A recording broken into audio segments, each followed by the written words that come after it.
Vous savez, au théâtre, on n'a pas de micro. En one-man show, c'est une obligation. On ne tiendrait pas le coup jusqu'au bout, on serait à faune.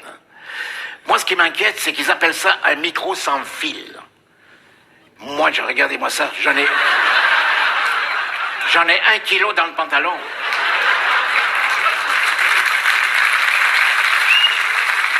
Oui, eh ben moi, ça me fait pas rigoler, figurez-vous. Ça me fait pas rigoler du tout. Parce que s'il y a un fil qui se dénude, mes caleçons sont molletonnés, mais pas blindés, hein. Alors j'ai lu dans un magazine médical qu'il fallait rire 5 minutes par jour, que c'était indispensable au moral, par conséquent à la santé. Ce soir, vous aurez ri avec moi pendant près de 90 minutes, à raison de 5 minutes par jour. Vous aurez emmagasiné suffisamment de rires pour vous permettre de faire la gueule pendant au moins 3 semaines. Et sans danger pour la santé. Ouais. Faut avoir une sacrée santé. Faut avoir une sacrée santé pour faire ce métier-là. Moi, je vous le dis franchement. Mais j'ai un très bon docteur. C'est un ami qui me l'avait recommandé. Il m'a dit, la 2e fois que tu vas le voir, tu payes moitié prix. Alors, la première fois que j'y suis allé, j'ai dit, bonjour docteur, c'est encore moi. Oui, seulement après m'avoir ausculté, il m'a dit, poursuivez le même traitement que la première fois. Alors, on va pas se quitter comme ça. Je vous invite tous à dîner chez Maxim's.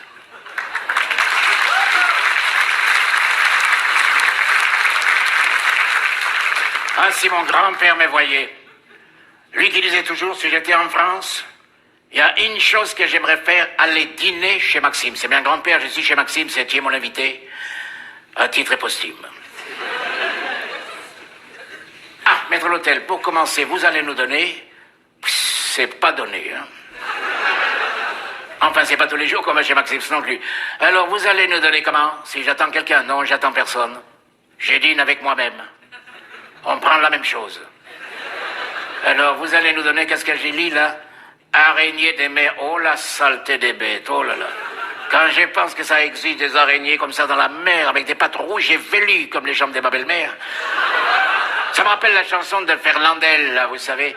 Les crabes étaient écarlates, il avait 10 poils aux pattes. Ah, parce que vous connaissez ma belle-mère? Vous allez dire que j'ai quand même dur avec ma belle-mère. Surtout qu'elle vient que 2 fois par an. Dommage qu'elle reste 6 mois à chaque fois.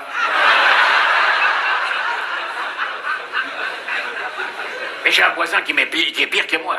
Ah oui, j'ai un voisin qui est pire que moi. L'autre fois, je le vois passer avec son petit chien. Il avait un pansement à la place de la queue. Je dis, qu'est-ce qui est arrivé à votre petit chien? Eh ben, je lui ai fait couper la queue. Ah bon? Et pourquoi elle a été malade? Non, non, pas du tout. C'est à cause de ma belle-mère. Pourquoi elle aime pas les chiens? Non, c'est pas ça. C'est parce que chaque fois qu'elle vient à la maison, je veux pas qu'elle croie que quelqu'un est content de la boire.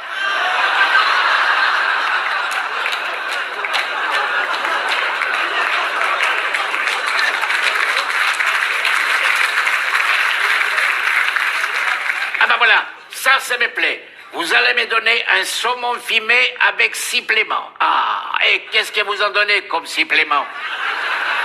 Ah, c'est un supplément des prix. Et pourquoi il y a un supplément des prix? Parce qu'il vient d'où? Des Scandinavies. Ah bon, alors si je comprends bien, c'est moi que je lui paye son voyage. Et il n'y en a pas un qui vient des plus près? Non, parce que les poissons qui viennent de loin, je me méfie. Ils arrivent souvent fatigués par les voyages. Hein. Il y en a, moi, je ne sais pas comment ça s'appelle, la bestiole avec les pinces, que ça commence avec un K. Pas la crevette, la crévisse. Vous n'avez pas ça, une crévisse? Ah, c'est les homards à l'américain. Ah bah oui, je les vois là. Homards à l'américain. Donc voilà, je vais prendre ça, puis on verra au fur et à mesure. J'ai pris les homards parce qu'il n'y a pas des prix. C'est marqué selon l'arrivage. Un coup tu payes, un coup tu payes pas. Bonjour monsieur. Vous êtes quoi? Sommelier. Il n'y a pas des sauts de métier, monsieur. Ah, c'est pour les vins? Ah bon, je croyais que c'était pour les matelas, moi. Ah bon, ça c'est dit sommelier? Bon, écoutez, aujourd'hui, je ne vais pas boire le vin de monsieur tout le monde. Je veux un vin de qualité très supérieure. Je ne regarde pas la dépense, mais je veux le meilleur et le moins cher.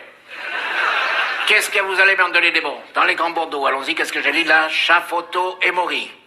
Château des Pouilly, oui, j'aurais dû prendre mes lunettes. Et là, Châteauneuf des Papes, tiens. Et puis dans les vins aussi?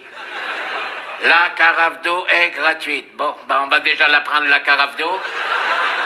Et pour colorer un peu, moi je ne me connais pas dans les vins, je vous fais confiance. Qu'est-ce que vous voulez me proposer des bons?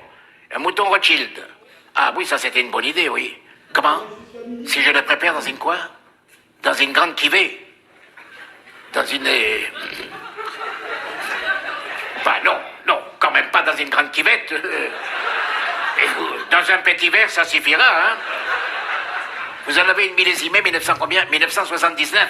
Il vous en reste encore de cette époque-là? Moi, c'est pareil, dis donc. Il me reste des anciennes modèles, des caleçons de Moltonnet. J'arrive pas à les liquider. Et alors, vous les soldez à combien? 450 €. Parlez en francs, s'il vous plaît, parce que l'euro a volé le franc. Alors moi, je veux savoir combien que ça fait en francs. 3500 francs. Déjà, je m'en sortais pas avec les nouveaux francs, les anciens francs. 3500 francs, vous avez dit, c'est-à-dire 350 000 anciens francs. Vous êtes sûr que c'est pas les tonneaux? 450 € pour une bouteille de vin? Il y a de quoi se retenir d'épicer pendant 8 jours, hein? Écoutez, pour aujourd'hui, je vais manger, puis je boirai la prochaine fois. Et apportez-moi la carafe d'eau, il faut que j'avale la pilule. Il n'a pas l'air content, on voit que c'est pas lui qui paye. Non mais sans blague, ça me rappelle quand je suis allé avec mon père dans un restaurant, là, le maître d'hôtel nous a versé un peu de vin, puis il attendait derrière. Mon père, il fait comme ça, qu'est-ce qu'il a à l'attendre derrière moi avec la bouteille à la main, là? Il m'en a versé une fonte de verre, il croit pas qu'il va me la compter pour une verre entier, non? Une autre fois, papa, il appelle le maître d'hôtel, il dit, maître d'hôtel, dégueulasse votre langue de bœuf. Vous direz au chef qu'il peut se la foutre au qui? Et le maître de l'hôtel très stylé, genre un peu de la jaquette que ça flotte, de répondre, ah monsieur, ça n'est pas possible pour le moment, car à l'endroit que vous dites, le chef a déjà un coq au vin, une truite aux amandes et un œuf poché.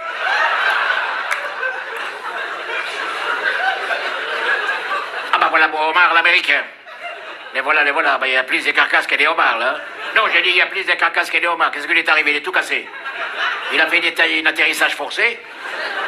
C'est un homard à l'américain qu'il a filé à l'anglaise avant d'arriver dans mon assiette, là. Il manque une pince, en plus. Ben, un homard, ça a 2 pinces. Ben, je vais payer pour les 2 pinces, non? Comment? Ils se sont bâtis dans les viviers. Eh ben alors, apportez-moi le vainqueur, pas le vaincu, bon sang, on n'est pas les sauvages, tout le monde.